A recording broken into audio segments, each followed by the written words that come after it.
जब विद्यार्थी परिषद की अध्यक्ष लिलिथ एस्ट्रानोवा ने अपने आदेशात्मक लहजे में बात की तो कक्षा में फुसफुसाहट गूंज उठी। उसने क्या अपराध किया है? किसी ने बुदबुदाया। मैं पहले दिन से ही जानता था कि वह आम आदमी संदिग्ध है, एक अन्य ने उपहास किया, उनकी आवाज में तिरस्कार झलक रहा था। आप उसके जैसे कूड़े से क्या उम्मीद करते हैं? वह आदमी हमेशा हम आम लोगों को बदनाम करता है, एक द्वेषपूर्ण टिप्पणी आई। एक अन्य ने विषैलेपन से कहा, मुझे आशा है कि उसे अपने सभी अपराधों की सजा मिलेगी। डैमन चुप रहा, उसके चेहरे पर तटस्थता का एक नकाब चढ़ा हुआ था। उसे पता था कि अब कुछ भी बोलना ठीक नहीं। वह जो कुछ भी कहेगा, उससे लिलिथ को पहले से पता चल चुकी बातों से कहीं ज्यादा जाहिर हो सकता था। उसने जो भी पाया है, वो सिर्फ शक ही होगा। मैं इनकार करूंगा, इनकार करूंगा, इनकार करूंगा, उसने सोचा। उसका दिमाग तेजी से घूम रहा था। उसे पूरा यकीन था कि उसके पास कोई ठोस सबूत नहीं है। उसने बहुत सावधानी बरती थी, बहुत मेहनत से। कोई भी संदिग्ध निशान नहीं, कोई गवाह नहीं, यहाँ तक कि उस पर शक का जरा भी निशान नहीं। रेमोस्लेस के फिर से सक्रिय होने पर उसका शांत प्रभाव उस पर कंबल की तरह छा गया। इसने उसे अपना संयम बनाए रखने, प्रतिक्रिया करने के बजाय हिसाब लगाने पर मजबूर कर दिया। उसके बगल में लियोना की सुनहरी आंखें लिलिथ को घूर रही थीं, उसके बिल्ली जैसे कान उत्तेजना से फड़क रहे थे। डैमन ने उसके हाव भाव में आए बदलाव, उस पर झपटने की उसकी तत्परता को भांप लिया। इस भावना ने उसके अंदर कुछ हलचल पैदा कर दी। क्या वह सचमुच मेरी रक्षा के लिए आगे आएगी? उसने उसकी वफादारी से प्रभावित होकर सोचा। फिर भी वह बेहतर जानता था। थर्ड क्लास एडवांसमेंट में लिलिथ के खिलाफ जाना आत्महत्या के समान था। लिलिथ की तीखी हरी आंखें उसे घूर रही थीं, ठंडी और अविचल।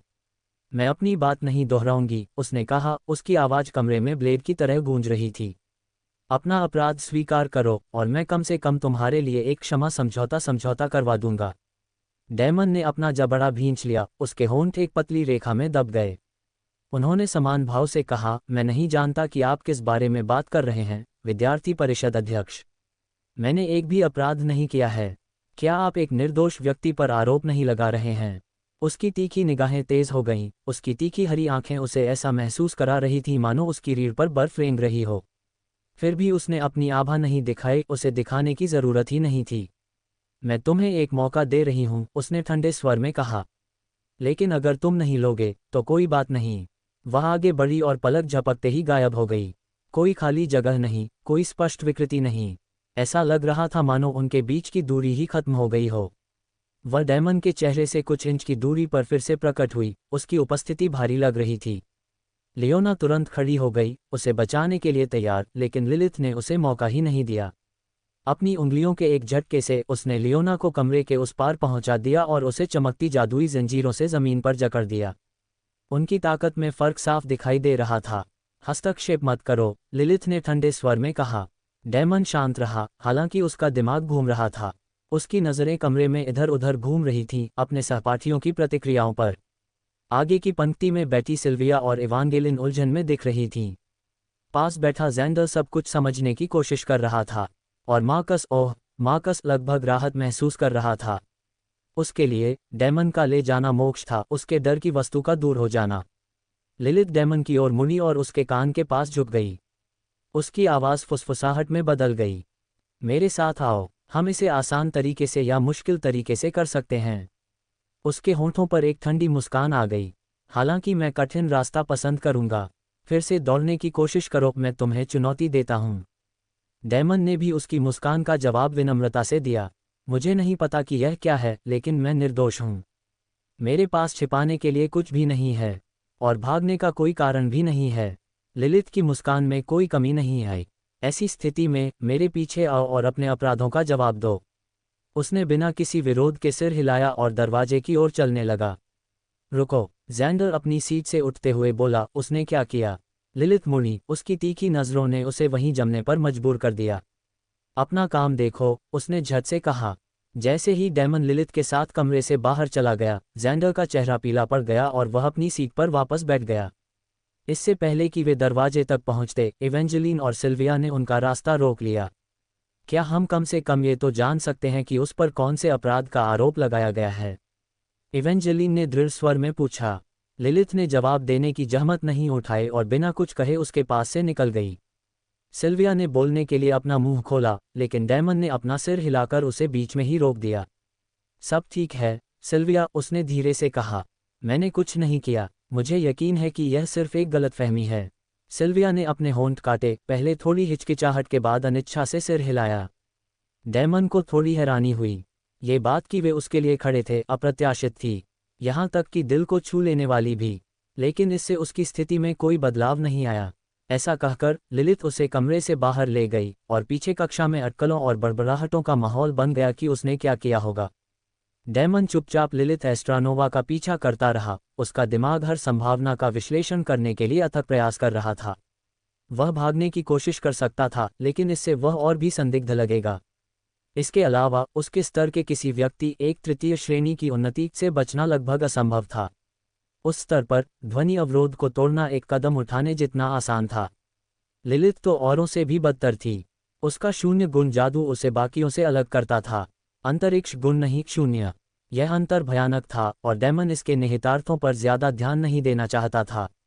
अगर उसे पता है कि मैंने क्या किया है तो वो अकेली क्यों आए? उसे अकादमी से जांचकर्ताओं को लाना चाहिए था, जब तक कि उसे ज़रूरत न हो। नहीं, बात यह नहीं है कि उसे मदद की ज़रूरत है, बात यह है कि मैं उसकी तुलना में कितना कमज़ोर हूँ।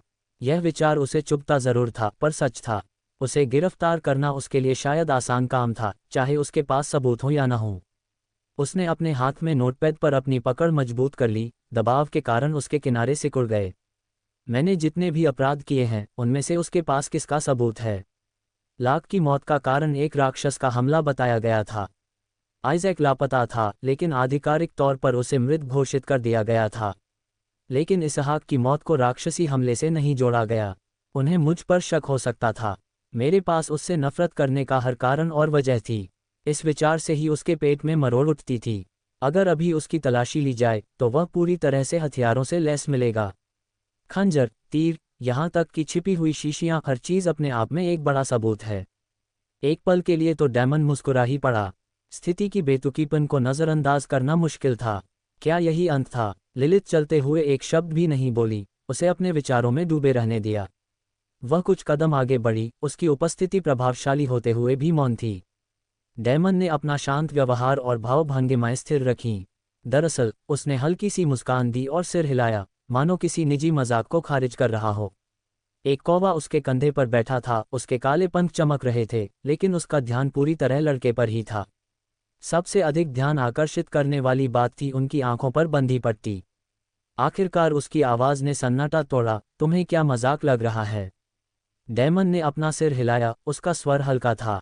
कुछ नहीं, मुझे तो बस यही लगता है कि जब मैं सीख रहा था तो मुझे क्लास से बाहर निकालना बेतुका है। लिलिथ की तीखी हरी आंखें उसकी ओर घूम गईं, तुम सो रहे थे? ऐसा ही लग रहा था, डैमन ने बिना विचलित हुए उत्तर दिया। लिलिथ ने चलना बंद कर दिया और उसकी ओर मुड़ी। उसकी ठंडी निगाहें उसे घूर रही थीं, इतनी तेज कि ज्यादातर लोग लड़खड़ा जाएं। आप बहुत शांत हैं, उसने कहा, उसके स्वर में संदेह झलक रहा था। उसने फिर बोलने से पहले एक क्षण के लिए मौन को खींचने दिया, उसके शब्द खंजर की तरह थे। कामेन वेले, क्या ये नाम आपको याद आता है? Damon grey. डैमन का शांत मुखौटा बरकरार रहा, लेकिन आंतरिक रूप से उसके विचार जम गए। वह क्या जानती है? डैमन ने जवाब देने से पहले एक क्षण रुककर सोचा, उसकी आवाज़ शांत और सम थी। हाँ, ऐसा ही है। मेरा मानना है कि वह थोर के अभयारण्य में एक शिकारी है। शहर में उसका विशेष सम्मान है। लिलिथ की हरी आंखें उसे गौर से देख रही थीं, उसकी अभिव्यक्ति समझ से परे थी। क्या ऐसा है? तो फिर तुम उससे मिल चुके हो? डैमन ने सिर हिलाया, मैंने अकादमी में प्रवेश करने से पहले ही ऐसा कर लिया था। लिलिथ ने अपने होठों पर एक हल्की सी मुस्कान ला दी, हालांकि उसमें कोई गर्मजोशी नहीं थी। हाल ही में नहीं है। डैमन ने अपना स्वर स्थिर रखते हुए अपना सिर हिलाया। नहीं, जब से मैंने यहाँ दाखिला लिया है तब से मैं अकादमी से बाहर नहीं गया हूँ। ये सर्वविदित है कि प्रथम वर्ष के छात्रों को शहर में आने की अनुमति नहीं है। लिलिथ की मुस्कुराहट बढ़ गई, लेकिन अब उसके चेहरे पर कुछ तीखापन था। क्या ऐसा है? यहाँ आने के बाद से आप कभी शहर में नहीं आए? डैमन ने पुनः अपना सिर हिलाया और एक हल्की, आत्महीन हंसी भी की। मैं एक असफल छात्र हूँ। मुझे पढ़ाई करनी है। मेरे पास शहर जाने का समय कैसे होगा? लिलिथ ने अपना सिर थोड़ा झुकाया, उसकी निगाहें स्थिर थीं। वह आंखों पर पट्टी के नीचे उसकी आंखें नहीं देख पा रही थी, लेकिन उसे मानना पड़ा कि वह एक कुशल झूठा था। वह ऐसे पेश आ रहा था मानो उसके पास छिपाने के लिए कुछ भी न हो, मासूमियत का एक बेहतरीन दिखावा कर रहा था। लेकिन लिलित को ज्यादा पता था। उसे याद आया कि कुछ समय पहले ही वह थोर की गलियों में उसका पीछा कर रही थी और उसके साथ लियोना वेलेफिया भी थी। लेकिन उसे निराशा हुई कि दोनों उसे पकड़ नहीं पाए थे। उसने एक शांत आह भरी, उसकी अभिव्यक्ति एक बार फिर तटस्थ हो गई। मैं समझ गया, तो फिर चलो। जवाब का इंतजार किए बिना लिलित मुड़ी और शाही और संयमित मुद्रा में चलने लगी। डैमन चुपचाप उसके पीछे पीछे चला, उसका मन हर संभावित परिदृश्य पर विचार कर रहा था। अगर उसके पास सबूत था भी तो उसने अभी तक नहीं दिखाया था। वह किसी चीज की तलाश में है, डैमन ने सोचा। मुझे बस खेलते रहना है। वह लिलित के पीछे पीछे चौड़े गलियारे में तब तक चला जब तक वे एक भव्य दोहरे दरवाजे के पास नहीं पहुंच गए। उसने जोर से धक्का देकर उन्हें खोल दिया, जिससे छात्र परिषद के सदस्यों से भरा एक चहल पहल भरा कार्यालय सामने आया। कागजों को अभ्यासपूर्ण कुशलता से फेरबदल, फाइल और मोहरें लगाई जा रही थीं। काम की आवाज उत्पादकता की सिम्फनी में घुल मिल रही थी। डैमन की नज़रें कुछ देर के लिए उस दृश्य पर पड़ीं और उन्होंने उस सावधानीपूर्वक किए गए क्रम को देखा, लेकिन उसके पास उस पर अधिक ध्यान देने का समय नहीं था। लिलित ने परिषद के सदस्यों की अनदेखी करते हुए उद्देश्यपूर्ण ढंग से चलते हुए उसे हॉल के अंत तक पहुंचाया। उसने एक और दरवाज़ा खोला, जहां एक विशाल और सुव्यवस्थित कार्यालय दिखाई दिया। कमरे में अधिकार का भाव झलक रहा था। दूर वाले छोर पर एक बड़ी सी मेज रखी थी, जिसकी सतह कुछ करीने से रखे कागजों को छोड़कर बिल्कुल साफ सुथरी थी। बीच में एक छोटी सी कॉफी टेबल के चारों ओर मेहमानों के लिए 2 सोफे रखे थे और खिड़की के पास एक और मेज पर ध्यान से सजाए गए दस्तावेजों का ढेर लगा था। लिलित डेस्क पर आकर बैठ गई, उसकी पैनी निगाहें डैमन पर टिकी थीं। जब वह अंदर आया, उसने शब्दों को तोड़ मरोड़ कर नहीं कहा, मैं तुम्हारे साथ नरमी बरत रहा हूं डैमन। मैंने तुम्हें अपनी गलती स्वीकार करने का मौका दिया। मैंने तुम्हें एक समझौता भी दिया। और अगर तुम सोच रहे हो मेरे पास तुम्हारे अपराधों के सबूत हैं। डैमन शांत भाव से स्थिर खड़ा रहा, कोई प्रतिक्रिया देने से इनकार कर रहा था। उसे उसके दिल में उतरना था। पब फ्यूचर विज्ञापन, मुझे कुछ अचानक और अप्रत्याशित करने की जरूरत है। लेकिन क्या? लिलित अपनी सीट से उठी, उसकी आंखें ब्लेड की तरह तेज थीं। डैमन ग्रे, आप जानते हैं कि कामिन वेले मर चुकी है। डैमन ने धीरे से सिर हिलाया, हाँ। लिलित की नज़रें सिकुड़ गईं, उसकी आवाज़ अब और भी ठंडी हो गई। यदि आपने ये दावा किया है कि आप अकादमी कभी नहीं छोड़ेंगे तो आपको ये कैसे पता चलेगा? डैमन ने उलझन का नाटक करते हुए अपना सिर झुकाया। सच्चे आदर के साथ, राष्ट्रपति जी, मेरे पास एक पेजर है। एक दोस्त ने मुझे फ़ोन करके बताया। लिलित के होठों पर हल्की सी मुस्कान आ गई, लेकिन उसकी आंखें संदेह से चमक उठीं। मैं तो बस बहाने ही सुनता हूँ। मान लो तो मैं तुम्हारे साथ नरमी बरतूंगा। शायद मैं तुम्हारे प्रति सहानुभूति भी दिखाऊं। डैमन का स्वर स्थिर रहा। मुझे नहीं पता तुम क्या कह रहे हो। लिलित हंसी, उसके मनोरंजन में एक खतरनाक तीखापन था। मैं जंगल में तुम्हारे द्वारा किए गए छोटे से अपराध की बात कर रही हूँ। आंखों पर पट्टी बंधी डैमन भावशून्य बना रहा, हालांकि उसके विचार मंथन कर रहे थे। जंगल में अपराध, कई संभावनाएं थीं, कामेन वेले की हत्या, लागबोनेया की मौत। उसने कौन सी संभावना खोजी थी? वह मुझे घेरने की कोशिश कर रही है। उसने सिर हिलाया, कुछ समझ नहीं आ रहा। मुझे नहीं पता तुम क्या कह रहे हो। लिलित ने आह भरी, उसकी आंखें उसे गौर से देख रही थीं। वह चतुर है, उसने सोचा। जब उसने मुझे पहले देखा था तो उसका चेहरा पीला पड़ गया था, लेकिन वह शांत रहा। वह मुझे कोई मौका नहीं दे रहा है और उसका बचाव भी बहुत है। अगर मैं जोर भी दूं तो भी वह ज़रूरत से ज़्यादा कुछ नहीं कहेगा। उसकी आवाज़ ठंडी हो गई, क्या तुम मुझे मूर्ख समझते हो? या मैं तुम्हारे लिए कोई मजाक हूं? डैमन ने सिर हिलाया और हल्की सी मुस्कान के साथ लिलित की तरफ देखा। उसकी खूबसूरती बेमिसाल थी, भले ही उसकी निगाहें दुश्मनी से भरी हों। वह इवांगेलिन और फिर ज़ैंडर के बारे में सोचने से खुद को रोक नहीं पाया, जो उस पर फिदा था। ये काम करना चाहिए। नहीं, राष्ट्रपति जी, मुझे नहीं लगता कि आप मजाक या मूर्ख हैं। मुझे लगता है कि आप एक महान चरित्र वाली महिला हैं। एक दीप्तिमान फूल, एक सुंदर गुलाब जो हमेशा खिलता रहता है। मन ही मन वह उपहास करने लगा। यद्यपि तुम कांटों से भरे हो। उसकी लय का पालन करते करते थककर उसने अपनी गति बदलने का फैसला किया। कठोर और रक्षात्मक व्यवहार मानसिक रूप से थका देने वाला था। लिलित की भौहें तन गईं, माफ कीजिए। डैमन ने घबराहट का नाटक करते हुए अपने सिर के पीछे खुजलाया। बस, आप वाकई अद्भुत हैं, राष्ट्रपति जी। मैं हमेशा से आपका सम्मान करता आया हूँ। आप दयालु हैं, सुंदर हैं और हमेशा अपने कनिष्ठों का ध्यान रखते हैं। हालांकि मेरे मामले में तुम बस मुझे बर्बाद करने की कोशिश कर रही हो, तुम दो मुही चुड़ैल। उसने नाटकीय ढंग से सांस ली और संकोच का नाटक किया। बस, मैंने हमेशा तुमसे प्यार किया है। मेरा मतलब है, वह बोलते बोलते लड़खड़ाने का नाटक करते हुए रुक गया। मुझे माफ़ कर दो, मुझे माफ़ कर दो। लिलित उसे घूर रही थी, आंखें फाड़े। पल भर के लिए उसका संतुलन बिगड़ गया। वह समझ नहीं पा रही थी कि इस अचानक प्यार के इजहार की वजह क्या थी, लेकिन उसका असर हो गया था। एक बार फिर डेमन उसका संयम भंग करने में कामयाब हो गया था। उस पर और दबाव डालने का कोई मतलब नहीं है, उसने सोचा। उसकी निराशा बढ़ती जा रही थी। वह मेरे सवालों से बचने के लिए बस एक प्रेम रोगी मूर्ख की तरह व्यवहार करेगा। लेकिन कोई बात नहीं, मैं डेमन ग्रे के बारे में सच्चाई उजागर करके ही रहूंगा। वह पुनः शांत होकर बैठ गई। ये तो ठीक है, लेकिन क्या तुम भूल गए कि तुम यहाँ क्यों हो? तुम यहाँ अपने अपराधों के कारण हो। डेमन ने सिर हिलाया, उसकी आवाज़ में बनावटी शर्मिंदगी झलक रही थी। अरे, माफ़ करना, मैं बहक गया। लेकिन मैंने कुछ गलत नहीं किया। लिलिथ ने आह भरी, उसका धैर्य जवाब दे रहा था। अंदाज़ा, वह सचमुच एक प्रेम रोगी मूर्ख की भूमिका निभा रहा है। इस आदमी को जरा भी शर्म नहीं है, एक युवती के दिल से खेल रहा है। वह मेरे अनुमान से भी ज्यादा निंदनीय है और वह किसी भी बात को जाहिर नहीं होने दे रहा। उसने सिर हिलाया। ठीक है, तो लगता है तुम अपना गुनाह भूल गए हो। मैं तुम्हें याद दिला दूं। उसने एक फॉर्म निकाला और उसे मेज पर रख दिया। क्या मैंने तुम्हें अकादमी के उन उपकरणों के लिए कागजात भरने के लिए नहीं कहा था जिन्हें तुम प्रशिक्षण के लिए जंगल में ले गए थे? ये चोरी मानी जाएगी, डेमन। तुमने इसे बिना अनुमति के ले लिया और मेरी अनुमति के बाद भी कागजात भरने से इनकार कर दिया। मुझे इसके लिए तुम्हें सज़ा देनी होगी। डेमन ने अपनी मुट्ठियां भींच लीं, उसका दिमाग तेजी से चल रहा था। ये कुतिया, तो बस यही था। वो मुझ पर दबाव डालना चाहती थी, कामिन वेले का जिक्र करना चाहती थी और मुझे मेरे दूसरे गुनाह कबूल करवाने के लिए बहकाना चाहती थी। ये सब उसकी साजिश का हिस्सा था। उस पर राहत और डर दोनों एक साथ छा गए। एक चूक होती और सब खत्म हो जाता। ये औरत बहुत डरावनी है। इसने मुझे लगभग बर्बाद कर दिया।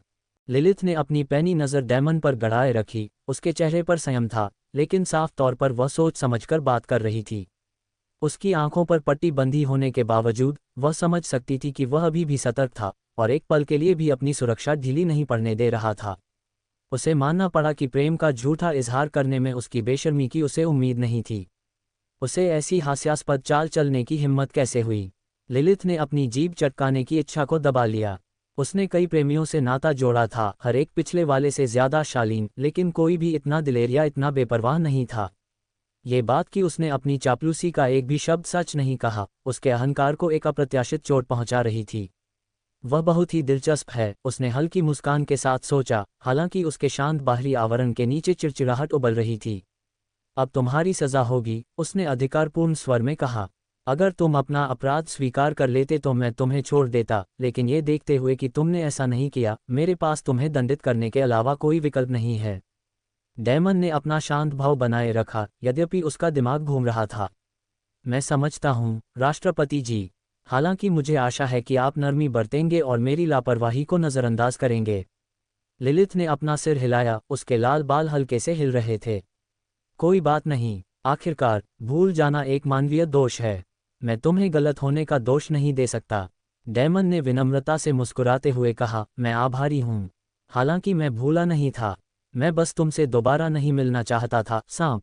लिलिथ ने 2 उंगलियां उठाईं, उसकी तीखी नज़र अटल थी। मैं तुम्हें 2 विकल्प देती हूँ। पहला, 1 हफ्ते की नज़रबंदी। डेमन का दिल बैठ गया, हालांकि उसका चेहरा शांत रहा। 1 हफ्ते की नज़रबंदी मौत की सज़ा के बराबर है। मेरी परछाई को खाना चाहिए, वरना वो भूखी हो जाएगी। उसके बाद मेरी सेहत खराब होने लगेगी और हम दोनों मर जाएंगे। उन्हें उम्मीद थी कि दूसरा विकल्प बेहतर होगा। ऐसा होना ही था। लिलिथ ने उसे गौर से देखा और उसके कंधों में हल्का तनाव महसूस किया। दूसरा विकल्प यह है कि आप मेरी मदद करें। आप छात्र परिषद अध्यक्ष की जिम्मेदारियों में मदद करेंगे। आसान शब्दों में कहें तो आप मेरे लिए काम करेंगे। डेमन ने कराह को दबाने के लिए अपने गाल के अंदर काट लिया। इसका मतलब है कि मुझे इस औरत के साथ समय बिताना होगा। धिक्कार है। घर में नज़रबंदी अब आकर्षक लगने लगी है। लिलिथ ने उसके अन्यथा उदासीन व्यवहार में निराशा की झलक देखी और मुस्कुरा दी। उन्होंने कहा, आपको अपने प्रयासों के लिए क्रेडिट भी मिलेगा। ये तिमाही सेमेस्टर मूल्यांकन में आपके कमज़ोर ग्रेड की भरपाई करने का एक मौका है। मुझे पता है कि आपने हाल ही में दाखिला लिया है और आपको एडजस्ट करने का समय नहीं मिला है। मध्य सेमेस्टर मूल्यांकन बस 1 या 2 हफ्ते बाद है। डैमन ने अनिच्छा से सिर हिलाया। मैं समझ गया, मैं समझ गया। लिलित का काम अभी खत्म नहीं हुआ था। उसकी मुस्कुराहट और गहरी हो गई जब वह थोड़ा आगे झुकी और उसके पहले के शब्दों का इस्तेमाल उसके खिलाफ करने लगी। और ये तुम्हारे लिए मुझे रिझाने का अच्छा अवसर है, क्या तुमने पहले भी यही कहा था? उसकी आवाज़ मधुर और चिढ़ाने वाली थी, लेकिन इससे डैमन और भी अधिक परेशान हो गया। पब फ्यूचर विज्ञापन, वह मुझ पर पलटवार करने की कोशिश कर रही है। मुझे पता था कि उस बेवकूफ़ाना इकबालिया बयान के नतीजे भुगतने होंगे। उसने शर्मिंदगी का नाटक करते हुए अपना सिर खुजलाया। दरअसल राष्ट्रपति जी, मेरा मतलब है, मुझे इसके लिए खेद है। मैं बस घबरा गया था और बकवास बोल गया। लिलित अचानक खड़ी हो गई और अपने हाथ मेज पर पटक दिए। क्या आप ये कह रहे हैं कि आपका यह मतलब नहीं था? क्या आप ये कहना चाह रहे हैं कि मैं काफ़ी अच्छा नहीं हूँ? कि मैं आपसे नीचे हूँ? क्या आप एस्ट्रानोवा परिवार का अपमान कर रहे हैं? डैमन ने अपनी मुट्ठियाँ भींच लीं, उसका जबड़ा कस गया। ये औरत, मैंने ऐसा कब कहा? मेरे मुंह में शब्द डालना बंद करो। उसने जल्दी से सिर हिलाया। कभी नहीं, मैं ऐसा कभी नहीं कहूँगा। मैं वादा करता हूँ, माफ़ी मांगता हूँ। लिलित की गहरी निगाहें एक धूर्त मुस्कान में बदल गईं। आराम करो, मैं तो बस मजाक कर रही थी। डैमन घबराहट से हंसने लगा, उसकी आवाज़ में अजीब सी तीखापन था। हो, आपके पास अनोखा हास्यबोध है, राष्ट्रपति जी। लिलित की मुस्कान चौड़ी हो गई, उसकी निगाहें स्थिर हो गईं क्योंकि वह उसकी बेचैनी का आनंद ले रही थी। अच्छा, उसने सहजता से जवाब दिया, उसकी आवाज़ लगभग बहुत मधुर थी। अब आप शुरू कर सकते हैं।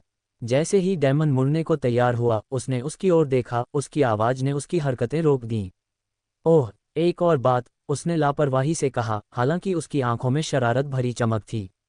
मुझे लगता है मैंने तुम्हें ये पहले भी बताया था, पर मुझे याद नहीं है। मैंने तुम्हें कहा था कि मुझे लिलित कहो। डैमन के होठों पर एक व्यंग्यात्मक मुस्कान आ गई, हालांकि उसके मन में यह विचार सम्मानपूर्ण नहीं था। मैं भूला नहीं, मैं बस तुम्हारे आसपास नहीं रहना चाहता। उसने गला साफ किया और अपनी आवाज़ में विनम्रता का भाव लाते हुए कहा, ज़रूर राष्ट्रपति जी। मेरा मतलब है, लिलित, मैं सम्मानित महसूस कर रहा हूँ। नहीं, नहीं, मैं नहीं जा रहा हूँ। बस मुझे जाने दो, तुम चुड़ैल हो। लिलित की मुस्कान में कोई कमी नहीं आई। अच्छा, अब आप शुरू कर सकते हैं। उसने खिड़की के पास रखी एक मेज़ की ओर इशारा किया, जिस पर ढेर सारे दस्तावेज रखे थे। शुरुआत में तुम इन दस्तावेजों को व्यवस्थित करने में मेरी मदद क्यों नहीं करते? डैमन ने सिर हिलाया और मेज़ की ओर बढ़ा, लेकिन लिलिथ ने उसे रोक दिया। रुको, मुझे अपना पेजर नंबर दो। डैमन ने अपना सिर झुकाया, उसकी भौहें सिकुड़ गईं। तुम्हें इसकी क्या ज़रूरत है? बेवकूफ़ी मत करो, उसने मासूम मुस्कान के साथ जवाब दिया। अगर मेरे पास तुम्हारा नंबर नहीं है तो मैं तुमसे कैसे संपर्क कर सकती हूँ? डैमन ने आह भरी। वह मना नहीं कर सकता था, और अगर वह कोशिश भी करता तो वह जिद करती। अनिच्छा से उसने उसे अपना पेजर दिया और नंबर एक्सचेंज किए। जब वह काम करने बैठा तो उसने कड़वाहट से सोचा, ये कैसा दुर्भाग्य है। उसने अपनी थैली में रखे तीरों पर नज़र डाली और रुक गया। रुको, क्या मेरी बदकिस्मती की वजह यह हो सकती है कि मैं शापित अयस्क धो रहा हूँ? नहीं, तीर एनविल द्वारा बनाए गए सीपों में बंद हैं। जब तक सीप उन्हें ढके रहेंगे तब तक उनका असर नहीं फैलना चाहिए। इस विचार को झटकते हुए उसने अपना ध्यान दस्तावेजों की ओर लगाया। उसका काम सीधा सादा था, उन्हें श्रेणियों में व्यवस्थित करना, लेकिन उनका आकार बहुत बड़ा था। डैमन काम पर लग गया, उसकी हरकतें सावधानी और सोच समझकर हो रही थीं क्योंकि वह मेज़ पर रखे दस्तावेजों के ढेर को छांट रहा था। कमरे के उस पार लिलिथ अपनी मेज़ पर बैठी थी, उसकी आंखें सत्ता के आदी किसी व्यक्ति की तरह सटीकता से कागज़ों को देख रही थीं। कमरा कुछ देर के लिए शांत हो गया, बस कभी कभार कागज़ों की सरसराहट और कलम की हल्की खरोंच की आवाज़ सुनाई दे रही थी। लिलिथ की नज़रें उसके काम से हटकर एक हल्की सी मुस्कुराहट के साथ उस पर टिक गईं। मुझे आशा है कि आप अपनी आंखों पर बंधी पट्टी के नीचे देख सकते हैं, उसने टिप्पणी की, उसका स्वर सहज लेकिन जिज्ञासा से भरा था। डैमन ने अपना सिर थोड़ा हिलाया, लेकिन अपनी आवाज़ को तटस्थ रखा। मैं बिल्कुल ठीक देख सकता हूँ, शुक्रिया। लिलिथ ने सिर हिलाया, उसके हाव भाव समझ में नहीं आ रहे थे। क्या आप चाय पेंगे? उसने फिर से अपना सिर हिलाया, इस बार ज्यादा दृढ़ता से। मैं तुम्हें परेशान नहीं करना चाहता। उसका ध्यान फिर से अपने काम पर लग गया और कमरे में एक बार फिर सन्नाटा छा गया। हालांकि डेमन बिल्कुल भी शांत नहीं था। उसके दिमाग में विचारों का सैलाब उमड़ रहा था। वह व्यवस्थित ढंग से दस्तावेजों को छांट रहा था और सोच रहा था कि इस मामूली से लगने वाले काम को वह कैसे एक फायदे में बदल सकता है। 1.5 घंटे की शांत मेहनत के बाद एक विचार आकार लेने लगा। उसे सिल्विया से मिला नोटपैड याद आया, जो योजनाएं बनाने और गलत दिशाएं बताने के लिए एक उपयोगी उपकरण है। शायद यह उसे टोबियास के खिलाफ अगले कदमों की योजना बनाते समय लिलिथ को गुमराह करने के लिए एक ठोस कहानी बुनने में मदद करेगा। जैसे ही उसने दूसरा दस्तावेज उठाया, उसका हाथ बीच में ही रुक गया। पन्ने पर लिखे शीर्षक ने उसकी नज़र खींच ली। प्रथम वर्ष के शैक्षणिक मध्य सेमेस्टर मूल्यांकन के लिए विवरण और आधार। प्रोफेसर कील ब्लैकथॉर्न की रिपोर्ट। डेमन की सांसें अटक गईं, लेकिन उसने जल्दी से किसी भी बाहरी प्रतिक्रिया को दबा दिया। अपनी छाया बोध के जरिए उसने सूक्ष्मता से लिलिथ पर ध्यान केंद्रित किया, ये देखने के लिए कि कहीं उसने उसकी क्षणिक चूक तो नहीं देख ली। वह अपने काम में तल्लीन रही, उसकी कलम सहज शान से कागज पर सरक रही थी। क्या उसने इसे जानबूझकर यहाँ छोड़ा है? डेमन ने मन ही मन सोचा। उसका दिमाग तेजी से घूम रहा था। उसका एंगल क्या है? हालात पर विचार करते हुए उसके होठों पर एक धूर्त मुस्कान तैर गई। खैर, अगर मुझे इसे व्यवस्थित करना है तो मुझे इसे खोलना ही होगा, है ना? अगर गलती से मूल्यांकन के विवरण पर मेरी नज़र पड़ गई तो कुछ नहीं हो सकता। उन्होंने दस्तावेज को ध्यान से खोला, ये सुनिश्चित करते हुए कि वे बेपरवाह दिखें। हालांकि उनकी इंद्रियां तेज थीं और उनका ध्यान अडिग था। अकादमी की योजनाओं की जानकारी पाने का यह एक दुर्लभ अवसर हो सकता था, अगर उन्होंने इसे सही तरीके से इस्तेमाल किया। काम करते समय उसे ऐसा महसूस हो रहा था जैसे वह मकड़ी के जाल में फंसी मक्खी हो। डेमन चुपके से दस्तावेज पढ़ रहा था, जबकि लिलिथ अपने काम में तल्लीन दिखाई दे रही थी। उसकी आंखें ध्यान से पन्नों को देख रही थीं, और जैसे जैसे उसके सामने सामग्री खुलती गई, उसे अपनी सांसें रोकनी पड़ीं। मध्य सेमेस्टर मूल्यांकन की योजना अपनी सरलता के कारण परेशान करने वाली थी। अकादमी का इरादा अपने परिसर की सुरक्षा करने वाले अवरोध को बढ़ाकर उसे जंगल में और अंदर धकेलने का था। इस विस्तार से उस क्षेत्र के राक्षस अस्थायी रूप से दुष्ट वन में और अंदर चले जाएंगे, जिससे एक बफर जोन बन जाएगा। जैसे जैसे वह आगे बढ़ता गया, दस्तावेज में दुष्ट वन के बाहरी इलाके में रहने वाले राक्षसों की सूची दिखाई देने लगी। हर नाम से डेमन की छाती फूल गई। वेंडिगो, विशाल मकड़ियाँ, भयानक भेड़िए, लौह मधु बिज्जू और अन्य जानलेवा जीव जिनसे वह सामना करने की हिम्मत नहीं कर सकता था।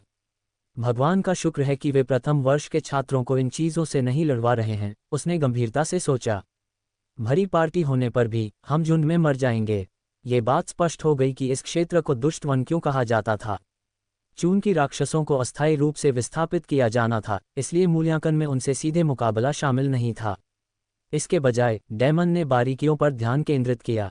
पहले वर्ष के छात्रों को निर्दिष्ट क्षेत्र में बिखरे हुए सीमित संख्या में अंक एकत्र करने का काम सौंपा गया था।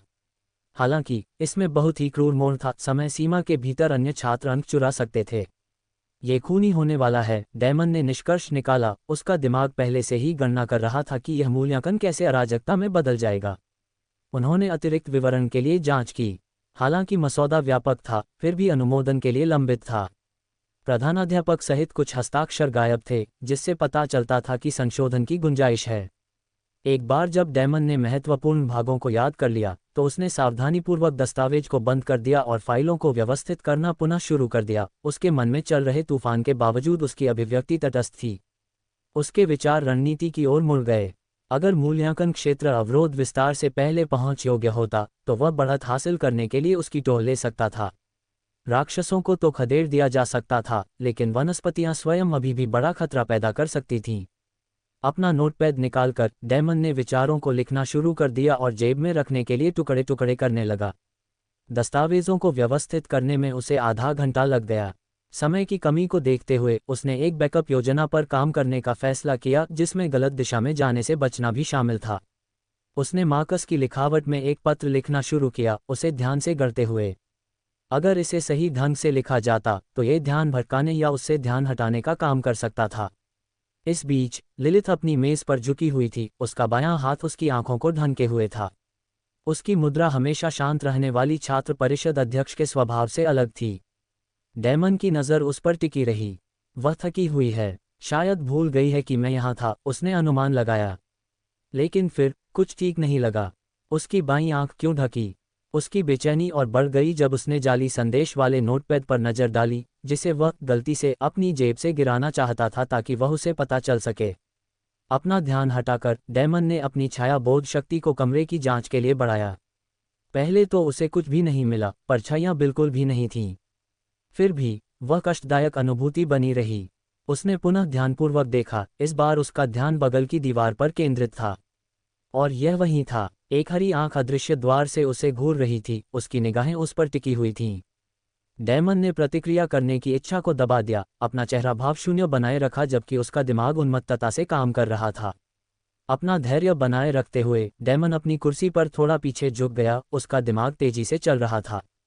उसने अपनी हथेली में एक द्वार बनाया और पूरे समय उसमें से देखती रही। ये सोचकर उसकी रूह कांप गई। उसने पहले भी अनोखे जादू करने वालों का सामना किया था, लेकिन ये तो एक अलग ही स्तर था। कितना जटिल मंत्र है, भला कौन इस तरह जादू करने के बारे में सोचता है। पब फ्यूचर विज्ञापन। एक पल के लिए डैमन ने अदृश्य द्वार से झांकते हरे गोले से आंखें मिलाने की तीव्र इच्छा को रोका, लेकिन उसने खुद को रोक लिया, अपने चेहरे को शांत रखते हुए, अपने हाथों को नोटपैड में व्यस्त रखते हुए। वह सोचती है कि वह चतुर है, लेकिन उसने मेरे लिए चीजें आसान कर दीं। अब उसे खुद ही खोज करने का प्रलोभन देने की जरूरत नहीं थी। अगर लिलिथ ने पहले ही उसके नोटपैड पर नजर रख ली थी, तो उसे बस उसके साथ खेलना था और उसे यह विश्वास दिलाना था कि अब उसका पलड़ा भारी है। उसने अवश्य देखा होगा कि मैंने क्या लिखा है। डैमन ने अपनी रणनीति बदल दी। मार्कस की लिखावट की नकल करते हुए उसने एक जाली पत्र लिखा, लेकिन ये टोबियास को संबोधित नहीं था। ऐसा लग रहा था कि यह मृतक आइजैक का था, जो मार्कस के समूह के एक अन्य सदस्य रीन एम्ब्रिज को निशाना बना रहा था। पत्र में एक सुनसान जगह पर एक गुप्त बैठक का जिक्र था, जिसकी तारीख और समय भी निश्चित था। उसकी योजना की खासियत उसकी सरलता में थी, उसका पत्र भेजने या उस पर अमल करने का कोई इरादा नहीं था। यह एक चारा था जिसे लिलिथ के लिए सोच समझकर बनाया गया था ताकि वह उसे रोक सके। और अब, ये जानते हुए कि उसने समय से पहले ही झांक लिया था, डैमन इस चाल पर और जोर दे सकता था। उसे एक नज़र देखते हुए डैमन ने अपने नोटपैड से पन्ना फाड़ा, उसके टुकड़े मुड़े और जेब में रख लिए। अपनी कुर्सी से उठकर उसने उससे बात की। अध्यक्षता करो। ओह, मेरा मतलब है, लिलिथ, मेरा काम यहीं खत्म होता है। क्या कुछ और है, या मैं जा सकता हूँ? मैं पहले ही अपनी ज़्यादातर कक्षाएं छोड़ चुका हूँ। लिलिथ ने अपना सिर उठाया और एक हल्की सी मुस्कान दी जो आत्मसंतुष्टि का संकेत दे रही थी। बिल्कुल, क्यों नहीं, मुझे किसी चीज़ की ज़रूरत होगी तो मैं तुम्हें बुला लूँगा। डैमन ने विनम्रता से सिर हिलाया। क्रॉफ्ट उसके कंधे पर उड़कर दरवाजे की ओर मुड़ा। जैसे ही उसका हाथ हैंडल तक पहुंचा, लिलिथ की आवाज़ ने उसे रोक दिया। तुम्हें अपनी जेब में कचरा नहीं रखना चाहिए। तुम उसे फेंक क्यों नहीं देते? उसके शब्द सहज थे, लेकिन उसकी निगाहें तेज थीं जब उसने दरवाजे के पास रखे एक छोटे से कूड़ेदान की ओर इशारा किया, जो पहले से ही मुड़े हुए कागज़ों से आधा भरा हुआ था। डैमन घबराने का नाटक करते हुए जड़वत हो गया, उसकी कनपटी से पसीने की बूंदें बहने लगीं। उसे लगता होगा कि वह मुझे पा चुकी है। उसने बड़ी मुश्किल से निगला और हकलाने का नाटक करते हुए अपना सिर हिलाया। हाँ, प्रेज़िड, मेरा मतलब है, लिलिथ, ज़रूर। मैं जाते समय इसे बाहर फेंक दूंगा। लिलिथ ने अपना सिर झुकाया, उसकी मुस्कान गहरी हो गई। इसे यहीं क्यों नहीं फेंक देते? अपने होंठ काटते हुए डैमन हिचकिचाया। मैं बस तुम्हारा कूड़ादान अपने कचरे से नहीं भरना चाहता था। मेरे लिए ये सब एक जैसा है। इसे अभी फेंक दो। उसके कठोर स्वर में बातचीत की कोई गुंजाइश नहीं बची और डैमन को दबाव बढ़ता हुआ महसूस हुआ। हाँ मैम। वह कूड़ेदान की ओर बढ़ा, उसकी ओर पीट करके। अपनी जेब में हाथ डालकर उसने फटे हुए कागज़ के टुकड़े निकाले, लेकिन उन्हें फेंकने के बजाय उसने चालाकी से अपने नोटपैड से एक नया पन्ना फाड़ा और शोर मचाते हुए उसे कूड़ेदान में फेंक दिया। इस बीच उसने असली चारा कसकर अपने हाथ में पकड़ लिया। लिलिथ, जाहिर है, देख रही थी। अपनी मेज़ के पीछे से और छत पर लगी द्वार आंख से वह उसकी हर हरकत पर नज़र रख रही थी। वह मंद मंद मुस्कुराई, उसके चेहरे पर विजयी भाव था। वह सोचता है कि वह चतुर है, लेकिन मैं तो पहले ही अंदर की बातें देख चुकी हूँ। डैमन ने देर नहीं की। जैसे ही अखबार कूड़ेदान में गिरा, वह दफ्तर से बाहर निकल गया और तेजी से भीड़भाड़ वाले छात्र परिषद अधिकारियों को पीछे छोड़ते हुए गलियारे में चला गया। उसके चेहरे पर एक धूर्त मुस्कान आ गई। उसे लगता है कि वो जीत गई है, लेकिन एक बार फिर वो मेरे जाल में फंस गई। शैडो परसेप्शन को सलाम, हमेशा एक कदम आगे। मैं ये राउंड जीत गया लिलिथ, और सोचो कि मैंने तुम्हें एक और चारा और स्विच के साथ पकड़ लिया। जैसे ही डेमन छात्र परिषद कार्यालय की सीमा से बाहर निकला, उसका रिमोर्सलेस कौशल निष्क्रिय हो गया। ऐसा होते ही उसके सिर में खून दौड़ गया, उसका दिल सीने में जोरों से धड़कने लगा। डर और तनाव उस पर लहरों की तरह टूट पड़े, उसे याद दिलाते हुए कि वह कितनी मुश्किल में पड़ गया था। हाँ, ये तो बहुत ही नज़दीक था। एक गलती और मैं खत्म हो जाता। भगवान का शुक्र है। उसने कांपते हुए हाथ को अपनी छाती पर रखा, सांसों को स्थिर करने की कोशिश कर रहा था। लिलित के दफ्तर में उसने जो कुछ भी किया और कहा था, उसकी यादें उसके ज़हन में घूम गईं, और जब उसे उस झूठे प्रेम प्रसंग का स्मरण हुआ तो शर्म से उसके कान लाल हो गए। मुझे यकीन नहीं हो रहा कि मैंने इतनी बेतुकी बात कह दी। बहुत शर्मनाक। उसने अपनी परछाई की तरफ देखा, जो उसे अंगूठा दिखाते हुए नकली अस्वीकृति में अपना सिर हिला रही थी। इस इशारे से साफ जाहिर था, उसे उसके तरीके पसंद नहीं थे, लेकिन फिर भी वह उसका समर्थन कर रही थी। क्रॉफ्ट चुपचाप उसके कंधे पर बैठा इस खामोशी को तोड़ रहा था। कांव कांव, दुष्ट दुष्ट। डेमन ने अपनी जैकेट में हाथ डाला और सूखे मांस का एक टुकड़ा निकाला तथा उसे कौवे के सामने रख दिया। ये रहा चुप रहने का इनाम। चुप रहो और तुम्हें और मिलेगा। क्रॉफ्ट ने उत्सुकता से मांस छीन लिया, उसकी चोंच बंद हो गई क्योंकि वह अपने भोजन पर ध्यान केंद्रित कर रहा था। डेमन ने सोचते हुए अपनी ठुड्डी रगड़ी। कक्षाएं अभी भी चल रही हैं और मेरे पास जो सीमित समय है उसमें बस एक ही काम बाकी है। मैंने झूठे पत्र में जो तारीख लिखी है वह आज से 3 दिन बाद की है, यानी मुझे कल टोबियास को खत्म करना होगा। लिलित मुझसे 3 दिन में आगे बढ़ने की उम्मीद करेगी, लेकिन वह किसी बिल्कुल अलग लक्ष्य पर पहले हमला करने की उम्मीद कभी नहीं करेगी। जैसे ही योजना उसके दिमाग में जम गई, उसके चेहरे पर मुस्कान फैल गई। यही कारण है कि टोबियास को मारना सबसे अच्छा और अप्रत्याशित कदम है। उसकी परछाई बेतरतीब ढंग से ऐंठ रही थी, उससे निकल रहे हत्या के इरादे के उभार के जवाब में बढ़ती और हिलती डुलती रही। अपनी वर्दी की जैकेट में हाथ डालकर डेमन ने कुचले हुए अयस्क से सजे खोखले तीरों के ठंडे चिकने किनारों को महसूस किया। देर दोपहर का सूरज गर्म चमक बिखेर रहा था, हालांकि ज्यादा देर नहीं हुई कि वह क्षितिज के नीचे डूब गया। मुझे मार्कस के छात्रावास के कमरे में घुसना है। डेमन पहले भी कई बुरे काम कर चुका था, जैसे किसी के कपड़ों में छिपे चमड़ी के पाउडर से उसकी खाल जलाना, लेकिन अब वह जो योजना बना रहा था वह और भी ज्यादा भयावह और भयावह लग रही थी। उसका इरादा उस शापित अयस्क का इस्तेमाल करके मार्कस को पागल कर देने का था, ताकि वह पूरी तरह से इस भयावहता के प्रभाव में डूब जाए। एक उचित बदला। उसने अपनी गति समायोजित की और युद्धक हॉल की ओर बढ़ गया। उसका मन तैयारियों में डूबा हुआ था। शक से बचने के लिए उसे बिना किसी की नज़र पड़े चुपके से अंदर घुसना होगा। अगर मुख्य नौकरानी ने उसे कक्षाएं चलते हुए लौटते हुए देख लिया तो उसके सवाल मामला और उलझा देंगे। जैसे जैसे वह चल रहा था, डूबते सूरज ने आंगन में लंबी परछाइयां बना दीं। डेमन की समझ टिमटिमा रही थी, अपने आसपास बदलते रूपों को महसूस कर रही थी। उसने अपनी छाया बोध को अपनी इच्छानुसार सिकोड़ा और फैलाया, उसकी सीमाओं को परखा और उसकी अनोखी आंतरिकी से और अधिक अभ्यस्त हुआ। एक गहरी सांस लेकर उसने खुद को संभाला। योजना चल रही थी और वह इसमें कोई चूक नहीं कर सकता था।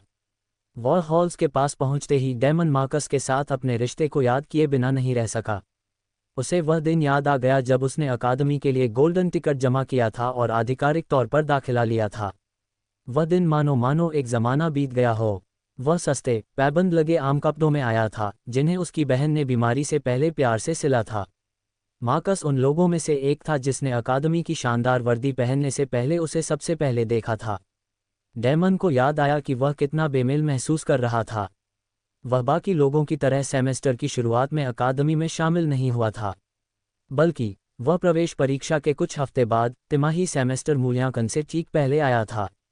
तब तक छात्रों ने अपने अपने गुट बना लिए थे और डेमन को एक अजीब, अवांछित स्थानांतरित छात्र जैसा महसूस हो रहा था। उसके सुनहरे टिकट ने प्रोफेसरों को खुशी से झूमने पर मजबूर कर दिया था। उन्हें लग रहा था कि वे अगली किंवदंती गढ़ने वाले हैं। डेमन ने कड़वाहट से अपना सिर हिलाया। यार, क्या मैंने उन्हें तिमाही सेमेस्टर के मूल्यांकन में निराश कर दिया? मंस 33 है ना? उसने आह भरी और अपने कमज़ोर मनोबल पर विलाप किया। उस भयावह मूल्यांकन से पहले ही कक्षा में उसके पहले दिन ने आगे क्या होने वाला है इसकी रूपरेखा तय कर दी थी। प्रोफेसर ने छात्रों से सेमेस्टर की कार्ययोजना उनके साथ साझा करने को कहा था। स्वाभाविक रूप से मार्कस ने स्वेच्छा से ऐसा किया। पब फ्यूचर विज्ञापन। उस समय भी डेमन किसी पर भरोसा नहीं करता था, लेकिन मार्कस ने उसे चौंका दिया था। उसने कभी सपने में भी नहीं सोचा था कि मार्कस उसे दूसरे साल के छात्रों के लिए आउटलाइन थमा देगा। और एक मूर्ख की तरह मैं गया और दूसरे वर्ष की सभी सामग्री पढ़ डाली। डैमन ने अपनी लापरवाही पर सिर हिलाते हुए धीरे से कहा। जब परीक्षा का दिन आया तो डैमन बिल्कुल तैयार नहीं था। ये पहाड़ पर चढ़ने के लिए नाव तैयार करने जैसा था।